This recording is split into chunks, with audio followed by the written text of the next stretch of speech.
வணக்கம். மாநில செய்திகள் வாசிப்பவர் மிருதுளா.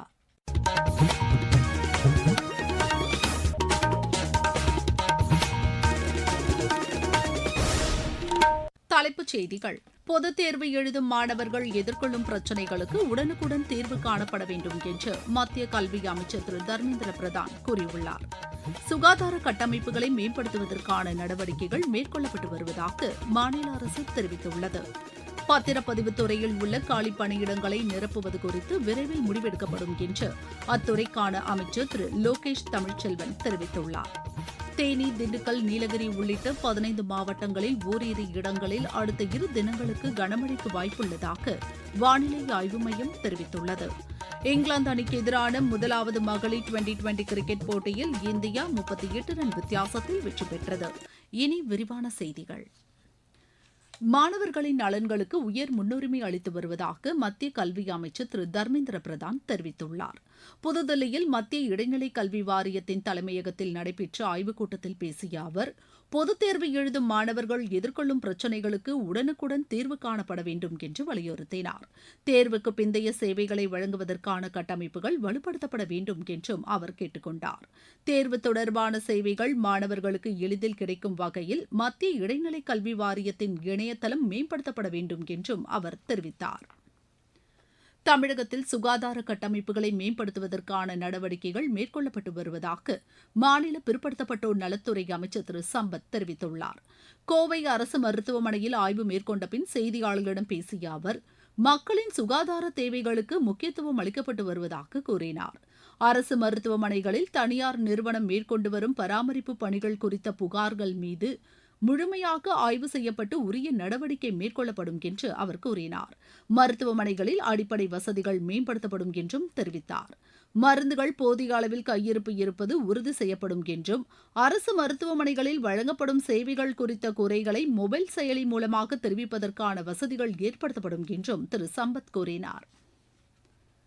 பத்திரப்பதிவு துறையில் உள்ள காலி பணியிடங்களை நிரப்புவது குறித்து விரைவில் முடிவெடுக்கப்படும் என்று அத்துறைக்கான அமைச்சர் திரு லோகேஷ் தமிழ்ச்செல்வன் தெரிவித்துள்ளார். நாமக்கல்லில் செய்தியாளர்களிடம் பேசிய அவர், மாநிலம் முழுவதும் உள்ள பத்திரப்பதிவு அலுவலகங்களின் எண்ணிக்கை மற்றும் புதிய கட்டிடங்களுக்கான தேவைகள் குறித்த தகவல்கள் திரட்டப்பட்டு வருவதாக கூறினார்.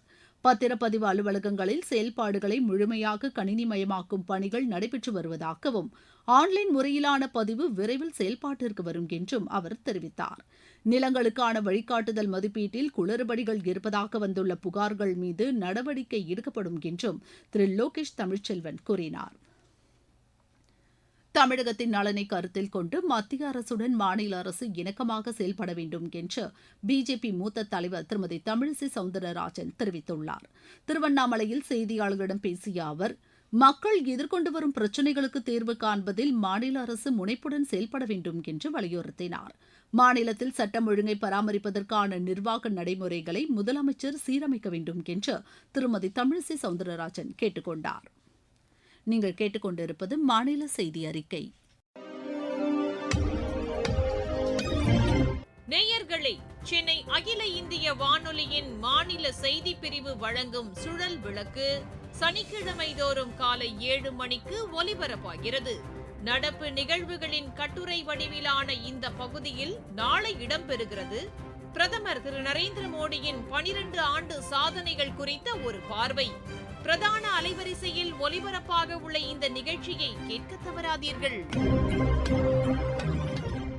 நீலகிரி மாவட்டம் உதகை தாவரவியல் பூங்காவில் கோடை விழாவின் ஒரு பகுதியாக மலர் கண்காட்சி நடைபெற்று வருகிறது. இந்த மலர் கண்காட்சியை ஏராளமான சுற்றுலா பயணிகள் பார்வையிட்டுள்ளதாக எமது செய்தியாளர் தெரிவிக்கிறார்.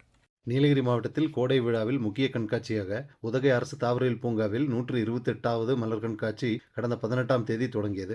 7 லட்சம் மலர்களை கொண்டு மலர் அலங்காரங்கள் வடிவமைக்கப்பட்டிருந்தது. குறிப்பாக 1,20,000 மலர்களை கொண்டு வடிவமைக்கப்பட்ட சென்னை சென்ட்ரல் ரயில் நிலையம் சுற்றுலா பயணிகளை வெகுவாக கவர்ந்தது. இதை தவிர மகாபலிபுரம், கலங்கரை விளக்கம் உள்ளிட்ட வடிவங்கள் மலர் கண்காட்சி திடலில் வைக்கப்பட்டு காட்சிப்படுத்தப்பட்டிருந்தது. ஒவ்வொரு நாளும் ஆயிரக்கணக்கான சுற்றுலா பயணிகள் இந்த மலர் கண்காட்சியை காண அரசு தாவரவியல் பூங்காவில் குவிந்தனர். இதனிடையே மலர் கண்காட்சி நிறைவு விழாவில் சிறந்த மலர் அலங்காரங்கள் வைத்திருந்தவர்கள் மற்றும் சிறந்த வீட்டு பூங்கா வைத்தவர்கள் என 100க்கும் மேற்பட்டோருக்கு தோட்டக்கலைத்துறை சார்பாக பரிசு கோப்பைகள் வழங்கி பாராட்டுகள் தெரிவிக்கப்பட்டது.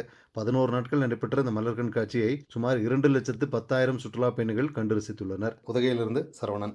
தமிழகத்தில் தேனி, திண்டுக்கல், நீலகிரி உள்ளிட்ட 15 மாவட்டங்களில் ஓரிரு இடங்களில் அடுத்த 2 தினங்களுக்கு பலத்த காற்றுடன் கூடிய கனமழைக்கு வாய்ப்புள்ளதாக வானிலை ஆய்வு மையம் தெரிவித்துள்ளது.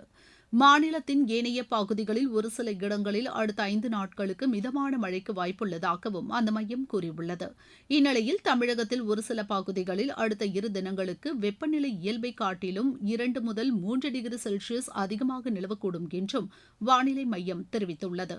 சென்னை மற்றும் புறநகர் பகுதிகளில் வானம் ஓரளவு மேகமூட்டத்துடன் காணப்படும் என்றும் அதிகபட்ச வெப்பநிலை 40 டிகிரி செல்சியஸை ஒட்டியிருக்கும் என்றும் வானிலை ஆய்வு மையம் தெரிவித்துள்ளது. இருவரி செய்திகள்.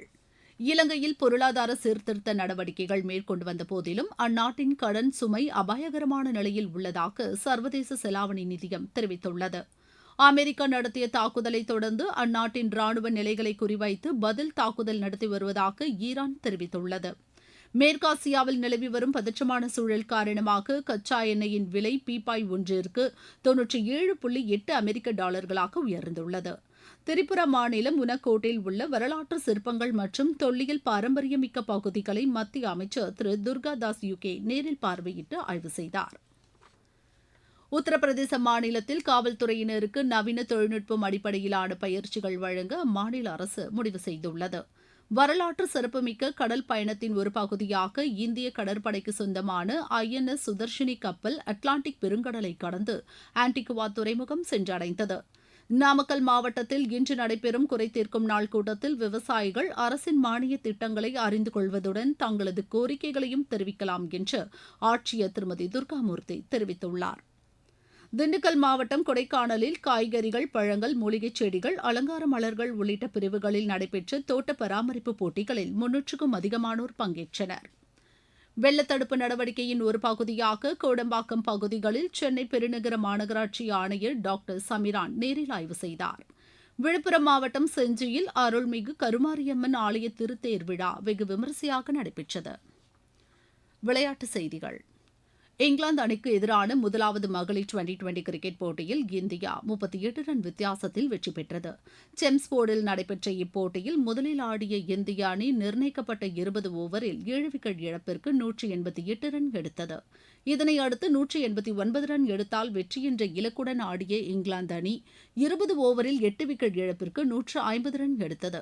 3 போட்டிகளை கொண்ட இந்த தொடரில் இந்தியா 1-0 என்ற ஆட்டக்கணக்கில் முன்னிலையில் உள்ளது.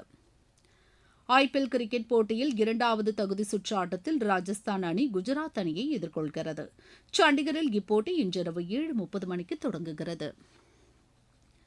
ஆசிய மல்யுத்த சாம்பியன்ஷிப் போட்டியின் 17 வயதிற்குட்பட்டோருக்கான பிரிவில் இந்தியாவின் சச்சின் கல்லப்பா ஷிரோல், ருத்ரா கிரண் இம்ஹான் ஆகியோர் அரையிறுதிப் போட்டிக்கு முன்னேறியுள்ளனர். வியட்நாமில் நடைபெற்று வரும் இப்போட்டியில் காலிறுதி ஆட்டத்தின் ஆடவர் 45 கிலோ எடைப்பிரிவில் சச்சின் கல்லப்பா ஜோர்டானின் சமின் அகமது அல் ஒபேடை வென்றார். மற்றொரு காலிறுதிப் போட்டியில் ஆடவர் 110 கிலோ எடைப்பிரிவில் ருத்ரா கிரண் இம்ஹான் கொரியாவின் சியோக் மோ சிமை வென்றார். ஹாங்காங்கில் நடைபெற்று வரும் 20 வயதிற்குட்பட்டோருக்கான ஆசிய தடகள சாம்பியன்ஷிப் போட்டியில் மகளிர் 100 மீட்டர் ஓட்டத்தில் இந்தியாவின் நிப்பம் வெண்கலப் பதக்கம் வென்றார். மீண்டும் தலைப்புச் செய்திகள். பொதுத் தேர்வு எழுதும் மாணவர்கள் எதிர்கொள்ளும் பிரச்சினைகளுக்கு உடனுக்குடன் தீர்வு காணப்பட வேண்டும் என்று மத்திய கல்வி அமைச்சர் திரு தர்மேந்திர பிரதான் கூறியுள்ளார். சுகாதார கட்டமைப்புகளை மேம்படுத்துவதற்கான நடவடிக்கைகள் மேற்கொள்ளப்பட்டு வருவதாக மாநில அரசு தெரிவித்துள்ளது.